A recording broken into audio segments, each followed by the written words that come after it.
ವಿಪರೀತ ಹಲ್ಲು ಹುಳುಗಳಿಂದ ಬಳಲ್ತಾ ಇದ್ದೀರಾ? ಹಾಗಿದ್ರೆ ಇವತ್ತಿನ ವಿಡಿಯೋ ನೋಡಿ. ಎಲ್ಲರಿಗೂ ನಮಸ್ಕಾರ. ಇವತ್ತಿನ ಎಲ್ಲ ಟಿಪ್ಸ್ಗಳು ನಿಮಗಾಗಿ. ಬನ್ನಿ ಮೊದಲನೇ ಟಿಪ್ಸನ್ನು ನೋಡ್ಕೊಂಬರೋಣ. ನಾನಿಲ್ಲಿ ಮೊದಲಿಗೆ 1 ಬಿಲ್ಲೆ ಗಾತ್ರದ ಹುಣಸೆಹಣ್ಣನ್ನು ನೆನೆಸ್ತಾ ಇದ್ದೀನಿ. ಇದು ತಕ್ಷಣ ನಮ್ಮ ಹೊಟ್ಟೆಗೆ ಮಾಡುವಂತಹ ಪರಿಹಾರ. ನಿಂಬೆಹಣ್ಣನ್ನು ನೆನೆಸಿ ಅದರ ರಸವನ್ನು ತೆಗೆದು ಅದರ ಜೊತೆಗೆ 1 ಚಿಟಿಕೆ ಕಾಳುಮೆಣಸು ಹಾಗೆ 1 ಚಿಟಿಕೆ ಅರಿಶಿನ ಪುಡಿ ಹಾಗೆ ಸ್ವಲ್ಪ ಜೇನುತುಪ್ಪ ಹಾಕಿ ಚೆನ್ನಾಗಿ ಮಿಕ್ಸ್ ಮಾಡಿ ಕುಡಿಯೋದ್ರಿಂದ ನಿಮ್ಮ ಕರುಳಿನ ಸಮಸ್ಯೆಗೆ ದೊಡ್ಡ ಪರಿಹಾರ ಅಂತಲೇ ಹೇಳ್ಬೋದು. ತುಂಬ ಚೆನ್ನಾಗಿ ವರ್ಕ್ ಆಗುತ್ತೆ. ಇದು ಹಳೇ ಕಾಲದ ಮದ್ದು. ಟ್ರೈ ಮಾಡಿ ನೋಡಿ. ಬನ್ನಿ ನೆಕ್ಸ್ಟ್ ಟಿಪ್ಸನ್ನು ನೋಡ್ಕೊಂಬರೋಣ. ಇಲ್ಲಿ ನಾನು ಒಂದು ಈರುಳ್ಳಿಯನ್ನು ತೊಗೊಂಡಿದ್ದೀನಿ. ಈರುಳ್ಳಿಯನ್ನು ಈ ರೀತಿ ಕಟ್ ಮಾಡಿ ಸಿಪ್ಪೆ ಎಲ್ಲ ತೆಗೆದು, ದೊಡ್ಡವರಿಗಾದರೆ 1 ಇಡೀ ಈರುಳ್ಳಿಯನ್ನು ತಗೊಳ್ಳಿ, ಚಿಕ್ಕ ಮಕ್ಕಳಿಗಾದರೆ ಅರ್ಧ ಈರುಳ್ಳಿ ಸಾಕಾಗುತ್ತೆ. ಈಗ ಇದನ್ನು ಕಟ್ ಮಾಡಿ ಒಂದು ಪ್ಲೇಟಿಗೆ ಹಾಕ್ಕೊಂಬಿಡೋಣ. ಇದರಲ್ಲಿ ನಾನು ಅರ್ಧ ಭಾಗದಷ್ಟು ಈರುಳ್ಳಿಯನ್ನು ತಗೊಂಡಿದ್ದೀನಿ. ಮಕ್ಕಳಿಗೆ ಕೆಮ್ಮು ಜಾಸ್ತಿ, ಕಫ ಜಾಸ್ತಿ ಆಗಿದ್ದರೆ ಇದು ತುಂಬ ಒಳ್ಳೆ ಮನೆಮದ್ದು ಅಂತಲೇ ಹೇಳ್ಬೋದು. ಅದ್ರ ಜೊತೆಗೆ 3 ಲವಂಗ, ನಂತರ 1 ಬಿಲ್ಲೆ ಗಾತ್ರದ ಶುಂಠಿ ತಗೊಂಡು 4 ಕಾಳುಮೆಣಸು ಹಾಕಿ ಚೆನ್ನಾಗಿ ಇದನ್ನು ರಸ ಸಮೇತವಾಗಿ ರಸ ಬರುವ ಹಾಗೆ ಈ ರೀತಿ ಜಜ್ಜಿ ಒಂದು ಬೌಲಿಗೆ ತಗೊಳ್ಳೋಣ. ಇದು ನಮಗೆ ಎದೆಯಲ್ಲಿ ಕಫ ಏನಾದರೂ ಕಟ್ಕೊಂಡಿದ್ರೆ ಎಂಥದೇ ಮೆಡಿಷನಿಗೂ ಬಗ್ಗದೇ ಇದ್ರೂ ಈ ಒಂದು ಮನೆಮದ್ದು ತುಂಬ ಚೆನ್ನಾಗಿ ವರ್ಕ್ ಆಗುತ್ತೆ. ಕಫ ಏನಾದರೂ ಕಟ್ಕೊಂಡು ತುಂಬ ದಿವಸದಿಂದ ನೀವು ಬಳಲ್ತಾ ಇದ್ದರೆ ಈ ರಸವನ್ನು ಕುಡಿಸಿ.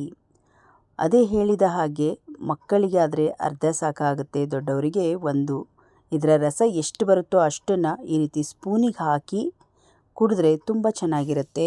ಚಿಕ್ಕವರಿಗಾದರೆ ಸ್ವಲ್ಪ ಜೇನುತುಪ್ಪ ಸೇರಿಸಿ ಕುಡಿಬೋದು, ದೊಡ್ಡವರಿಗಾದರೆ ಹಾಗೆ ಕುಡಿಬೋದು. ತುಂಬ ಚೆನ್ನಾಗಿ ವರ್ಕ್ ಆಗುತ್ತೆ. ಟ್ರೈ ಮಾಡಿ. ಬನ್ನಿ ಇಲ್ಲಿ ಈ ನೆಕ್ಸ್ಟ್ ಟಿಪ್ಸನ್ನು ನೋಡ್ಕೊಂಬರೋಣ. ಇದು ನಿಮ್ಮ ಶ್ವಾಸಕೋಶಗಳು ತುಂಬ ಸ್ಟ್ರಾಂಗ್ ಆಗಿರಬೇಕಂದ್ರೆ ಈ ಟ್ರಿಕ್ಕನ್ನು ಫಾಲೋ ಮಾಡಿ. 2 ಬೆಂಡೆಕಾಯಿ 1 ಗ್ಲಾಸ್ ಕೊಡಬೇಕು ಅಂದರೆ 2 ಬೆಂಡೆಕಾಯಿ ಸಾಕಾಗುತ್ತೆ. 2 ಬೆಂಡೆಕಾಯಿಯನ್ನು ಚೆನ್ನಾಗಿ ತೊಳೆದು ಈ ರೀತಿ ಒಂದು ಟೀ ಪಾತ್ರೆಗೆ ಹಾಕಿ ನಂತರ 1 ದೊಡ್ಡ ಗ್ಲಾಸಲ್ಲಿ ನೀರನ್ನು ಹಾಕ್ತಾಯಿದ್ದೀನಿ. ಈ ನೀರನ್ನು ಚೆನ್ನಾಗಿ ಕುದಿಸ್ಕೋಬೇಕು. ನಾವು 1 ಗ್ಲಾಸ್ ನೀರು ಹಾಕಿದರೆ ಅರ್ಧ ಗ್ಲಾಸಷ್ಟು ಬತ್ತಿ ಹೋಗಬೇಕು. ಅಷ್ಟು ಇದನ್ನು ಚೆನ್ನಾಗಿ ಕುದಿಸಿ ನೋಡಿ. ಇವಾಗ ಕಲರೆಲ್ಲ ಬಿಟ್ಕೊಂಡಿದೆ. ಈಗ 1 ಗ್ಲಾಸಲ್ಲಿ ಸೋಸಿ ಬೆಳಗ್ಗೆ 7 ಗಂಟೆ ಒಳಗೆ ಖಾಲಿ ಹೊಟ್ಟೆಯಲ್ಲಿ ಕುಡಿಯೋದ್ರಿಂದ ನಿಮ್ಮ ಶ್ವಾಸಕೋಶಗಳು ತುಂಬ ಸ್ಟ್ರಾಂಗ್ ಆಗುತ್ತೆ ಹಾಗೆ ಬಲಗೊಳ್ಳುತ್ತೆ. ಈ ಒಂದು ಮನೆಮದ್ದನ್ನು ಟ್ರೈ ಮಾಡಿ, ತುಂಬ ಚೆನ್ನಾಗಿ ವರ್ಕ್ ಆಗುತ್ತೆ. ಬನ್ನಿ ಇವಾಗ ನೆಕ್ಸ್ಟ್ ಟಿಪ್ಸನ್ನು ನೋಡ್ಕೊಂಬರೋಣ. ಇದು ಕರ್ಪೂರದ ಮದ್ದು. ನಿಮ್ಮ ಮನೆಯಲ್ಲಿ ಕರ್ಪೂರದ ಮಾತ್ರೆಯನ್ನು ತಗೊಳ್ಳಿ. ಸಣ್ಣದಾಗಿದ್ದರೂ ದೊಡ್ಡದಾಗಿದ್ದರೂ 1 ಸಾಕಾಗುತ್ತೆ. ನಿಮಗೆ ವಿಪರೀತ ತಲೆನೋವಿದ್ದರೆ ಅಥವಾ ಮೈಗ್ರೇನ್ ಸಮಸ್ಯೆ ಜಾಸ್ತಿ ಆಗಿರುವವರಿಗೆ ಈ ಒಂದು ಮದ್ದು ತುಂಬ ಚೆನ್ನಾಗಿ ವರ್ಕ್ ಆಗುತ್ತೆ. ಕರ್ಪೂರದ ಹಲ್ಲೆಗೆ ಸ್ವಲ್ಪ ವಿಕ್ಸ್ ಅಥವಾ ಅಮೃತಾಂಜನನ್ನು ಈ ರೀತಿ 2 ಬದಿ ಸವರಿಬಿಡಿ. ನಂತರ ಇದನ್ನು ನೀವು ಎಲ್ಲಿ ಮಲ್ಕೋತಿರೋ ತಲೆದಿಂಬಿನ ಬೆಡ್ಶೀಟ್ ಒಳಗಡೆ ಇಟ್ಟು ತಲೆ ಕೊಟ್ಟು ಮಲಗೋದ್ರಿಂದ ಎಂಥದೇ ಮೈಗ್ರೇನ್ ಸಮಸ್ಯೆ ಇದ್ದರೂ ಕೂಡ, ತಲೆನೋವಿನ ಸಮಸ್ಯೆ, ಆಯಾಸ ಇದ್ದರೂ ಕೂಡ, ವಾಕರಿಕೆ ಇದ್ದರೂ ಕೂಡ ಕಡಿಮೆ ಆಗುತ್ತೆ. ಟ್ರೈ ಮಾಡಿ. ಬನ್ನಿ ನೆಕ್ಸ್ಟ್ ಟಿಪ್ಸನ್ನು ನೋಡ್ಕೊಂಬರೋಣ. ದಿನಕ್ಕೊಮ್ಮೆ ಲವಂಗದ ಟೀ ಮಾಡಿ ಕುಡಿಯಿರಿ.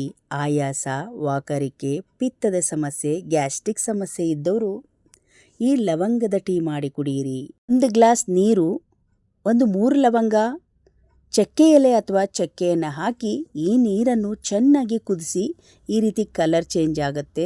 ತಕ್ಷಣದಲ್ಲಿ 1 ಲೋಟಕ್ಕೆ ಹಾಕಿ ಈ ನೀರನ್ನು ಕುಡಿಯೋದ್ರಿಂದ ಹೊಟ್ಟೆಗೆ ಸಂಬಂಧಪಟ್ಟ ಪ್ರತಿಯೊಂದು ಸಮಸ್ಯೆ ಮತ್ತು ಬೊಜ್ಜು ಏನಾದರೂ ನೀವು ಕರಗಿಸ್ಬೇಕು, ನೀವು ಸಣ್ಣ ಆಗಬೇಕು ಅಂದರೆ ಈ ನೀರನ್ನು ಬೆಳಗ್ಗೆ ಖಾಲಿ ಹೊಟ್ಟೆಯಲ್ಲಿ ಕುಡಿಯೋದ್ರಿಂದ ತುಂಬ ಚೆನ್ನಾಗಿ ವರ್ಕ್ ಆಗುತ್ತೆ. ಟ್ರೈ ಮಾಡಿ ನೋಡಿ. ನಿಮಗೆ ವಿಪರೀತ ಪಿತ್ತದ ಸಮಸ್ಯೆ ಇದ್ದರೆ ಈ ವಾಂಟೆ ಹುಳಿ ಅಂತ ಸಿಗುತ್ತೆ, ಇದನ್ನು ತಂದಿಟ್ಕೊಳ್ಳಿ. ಒಂದು 10 ನಿಮಿಷಗಳ ಕಾಲ ಬಿಸಿ ನೀರಿನಲ್ಲಿ ನೆನೆಸಿ ಈ ನೀರನ್ನು ಕುಡಿಯೋದ್ರಿಂದ ನಿಮಗೆ ಪಿತ್ತ, ಅಸಿಡಿಟಿ ಎಷ್ಟೇ ಇದ್ದರೂ ಕಡಿಮೆಯಾಗುತ್ತೆ. ಟ್ರೈ ಮಾಡಿ ನೋಡಿ.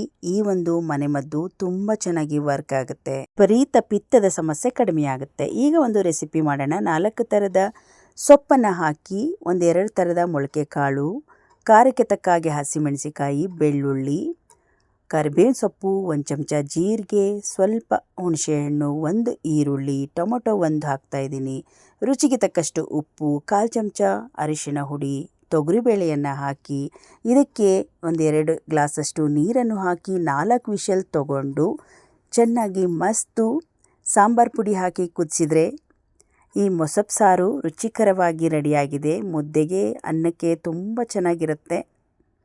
ಈ ರೀತಿಯಾಗಿ ಸುಲಭವಾಗಿ ಮೊಸಪ್ಪು ಸಾರನ್ನು ಮಾಡ್ಬೋದು. ಬನ್ನಿ ಮೇಯ್ನಾಗಿ ಲಾಸ್ಟ್ ಟಿಪ್ಸನ್ನು ನೋಡ್ಕೊಂಬರೋಣ. ಹಲ್ಲು ಹುಳುಗಳಿಂದ ಬಳಲ್ತಾ ಇದ್ದೀರಾ, ವಿಪರೀತ ಹಲ್ಲು ನೋವಿನ ಸಮಸ್ಯೆ ಇದ್ದರೆ ತಕ್ಷಣ ಈ ಪರಿಹಾರ ಮಾಡಿ. ಬೆಳ್ಳುಳ್ಳಿ ಅಂತೂ ಇದ್ದೇ ಇರುತ್ತೆ, ಇದನ್ನು ಬಿಡಿಸಿ ಈ ರೀತಿ ಚುಚ್ಚಿ ಸ್ಟವ್ ಅಥವಾ ದೀಪದಲ್ಲಿ ಬೆಳ್ಳುಳ್ಳಿಯನ್ನು ಸುಟ್ಟು ಒಂದೇ ಒಂದು ಬೆಳ್ಳುಳ್ಳಿ ಪೀಸು ನಿಮಗೆ ಹಲ್ಲು ನೋವು ಎಲ್ಲಿರುತ್ತೋ ಆ ಹಲ್ಲಿನಲ್ಲಿ ಈ ಬೆಳ್ಳುಳ್ಳಿಯನ್ನು ಕಚ್ಚಿದರೆ ಆಯಿತು. ತಕ್ಷಣದಲ್ಲಿ ಹಲ್ಲು ನೋವು ಕಡಿಮೆ ಆಗುತ್ತೆ. ನೇರಳೆ ಹಣ್ಣನ್ನು ಒಂದು ಪ್ಲೇಟಿಗೆ ಹಾಕಿ ಮೊದಲು ಕಲ್ಲುಪ್ಪು ಹಾಕಿ ನೀರನ್ನು ಹಾಕಿ ಚೆನ್ನಾಗಿ ತೊಳೆದು ನಂತರ ಸೇವಿಸಬೇಕು. ಇದರಲ್ಲಿ ಆರೋಗ್ಯದ ಗುಣಗಳು ಸಾಕಷ್ಟಿದೆ, ಆದರೆ ಇದನ್ನು ಮಾತ್ರ ಖಾಲಿ ಹೊಟ್ಟೆಯಲ್ಲಿ ಸೇವಿಸಬಾರ್ದು. ಅಸಿಡಿಟಿ ಮತ್ತು ಹೊಟ್ಟೆ ನೋವಿನ ಸಮಸ್ಯೆ ಬರ್ಬೋದು. ಹಾಗಾಗಿ ಊಟ ಸೇವಿಸಿದ ನಂತರ ಈ ಹಣ್ಣನ್ನು ತಿನ್ನುವುದು ಒಳ್ಳೆಯದು. ಹಣ್ಣು ಸೇವಿಸೋದ್ರಿಂದ ಉತ್ತಮ ಆರೋಗ್ಯ ಇರುವುದರ ಜೊತೆಗೆ ಹೃದಯ ಸಂಬಂಧಿ ಸಮಸ್ಯೆಗಳು, ಮಧುಮೇಹ ಸಮಸ್ಯೆಗಳು, ನರಗಳ ಆರೋಗ್ಯ, ರಕ್ತಹೀನತೆಯನ್ನು ನಿವಾರಣೆ ಮಾಡುತ್ತೆ. ಹಾಗಾಗಿ ನೇರಳೆ ಹಣ್ಣಿನ ಸೀಸನ್ ಬಂದಿರೋದ್ರಿಂದ ಫ್ರೆಶ್ ಆಗಿರುವ ನೇರಳೆ ಹಣ್ಣನ್ನು ತಂದು ಕಲ್ಲುಪ್ಪಲ್ಲಿ ತೊಳೆದು ತಿನ್ನೋದ್ರಿಂದ ತುಂಬಾ ಒಳ್ಳೆಯದು. ಇವತ್ತು ತೋರಿಸಿರುವ ಎಲ್ಲ ಯೂಸ್ಫುಲ್ ಟಿಪ್ಸ್ಗಳು ನಿಮ್ಗೆ ಇಷ್ಟ ಆಯಿತು ಅಂದ್ಕೊಂಡಿದ್ದೀನಿ. ಇವತ್ತಿನ ಟಿಪ್ಸಲ್ಲಿ ನಿಮಗೆ ಯಾವ ಟಿಪ್ಸ್ ಇಷ್ಟ ಆಯಿತು ಅಂತ ಕಮೆಂಟ್ ಬಾಕ್ಸಲ್ಲಿ ತಿಳಿಸಿ. ಈ ವಿಡಿಯೋಗೊಂದು ಲೈಕ್ ಮಾಡಿ, ಈ ವಿಡಿಯೋವನ್ನು ಶೇರ್ ಮಾಡಿ. ಇನ್ನಷ್ಟು ವಿಡಿಯೋಗಳಿಗಾಗಿ ನಮ್ಮ ಚಾನಲನ್ನು ಸಬ್ಸ್ಕ್ರೈಬ್ ಮಾಡ್ಕೊಳ್ಳಿ. ಮತ್ತೆ ನಾಳೆಯ ಇನ್ನೊಂದು ಹೊಸ ವಿಡಿಯೋದೊಂದಿಗೆ ಸಿಗೋಣ. ಅಲ್ಲಿಯವರೆಗೂ ಧನ್ಯವಾದ.